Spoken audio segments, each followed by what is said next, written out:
Okay, so picture this. You're looking at two amazing university offers. One's for Australia, down under, and the other's for the UK. It's a massive decision, right? Mixing up your studies with a whole new life. It really is, and it's something thousands of students grapple with every single year. Mhm. How do you even start comparing? Exactly. That's why today we're doing a deep dive. We've got this stack of sources you sent over, guides, articles, expert takes. Our mission Mm. to basically sift through all that and pull out the really key differences these sources talk about. We want to help you make a choice you feel, truly good about. Yeah, we'll be unpacking, well, everything. The academics, university rankings, sure, but also the nitty-gritty like costs, job prospects, lifestyle, and crucially, what happens after you graduate. Right. So get ready. We're comparing degrees, the money side visas, and just the general sort of vibe of each place. Let's get into it. First up, academics. Both countries have top-notch unis, obviously, but the sources flag some important distinctions. Uh-huh. And what struck me from the articles was the structure difference. In the UK, undergrad degrees, usually 3 years. Oh. Australia, it's typically 3 or maybe 4 years for a bachelor's.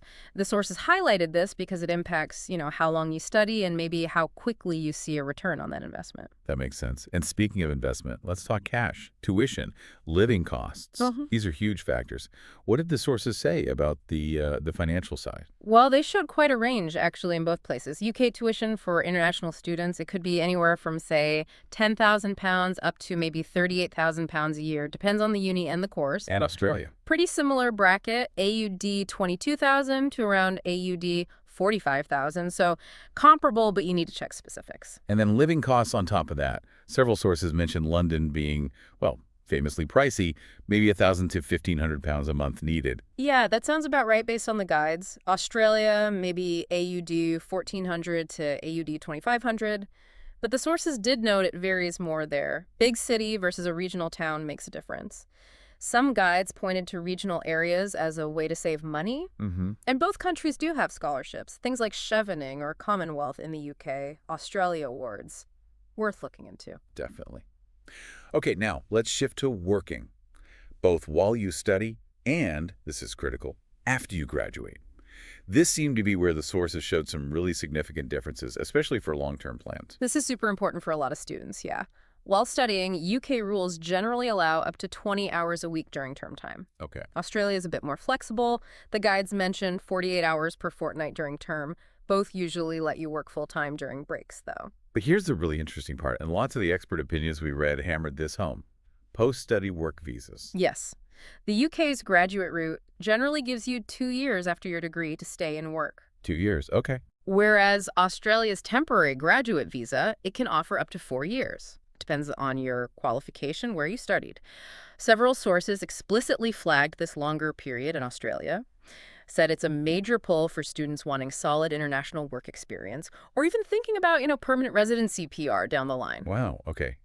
That difference, 2 years versus potentially 4, that really Yeah. could shape long-term goals, couldn't it? Yeah. Did the sources touch on PR pathways much? They did.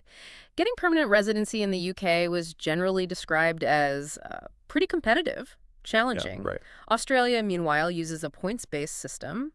The experts and the sources seem to view it as a more, let's say, structured potential path to PR for grads who tick the right boxes. Still competitive, mind you, but maybe clearer. Okay, so beyond the paperwork and the money, what about just life, the day-to-day experience, the culture? Yeah, the articles cover this too. The UK offers, all that deep history, culture, bustling cities, great transport links. But yes, often wetter, colder weather is mentioned. Huh, yeah, fair point. Australia was often painted as more relaxed, very outdoorsy, sunshine, beaches, that sort of thing. Cities are more spread out, maybe, but generally seen as welcoming.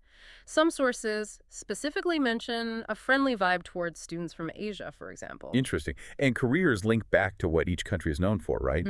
The analyses mentioned UK strengths in areas like finance, law, research. Exactly. Well, Australia was often cited for strength in, say, mining, tech, healthcare. So different opportunities depending on what you study. Some of the student stories in the sources, like those ones about Ananya or Shreyas, they really brought these dilemmas to life, didn't they? Weighing up UK prestige and maybe a faster degree against Australia's lifestyle, the longer work visa, the PR angle. It all depends on their personal goals. Which brings us to the bottom line, really. Yeah. So what does all this mean for you, the listener? It means basically there isn't one simple better country.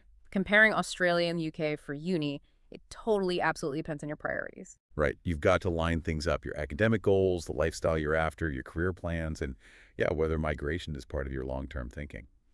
Looking at those concrete things the sources highlighted, like the 2-year UK visa versus up to 4 years in FIS, or the shorter UK degrees, it forces you to ask, what actually matters most to me? hmm And that prompts the big question for your own research. Which country's overall package fits your vision best? Is it the UK's sort of academic tradition and potentially faster path to working? Or is it Australia, with its longer post-study options, specific industry focus, and that outdoor lifestyle? So take that time like the sources suggest. Do your homework. Use the official websites, government, universities. Really figure out what your non-negotiables are on this journey.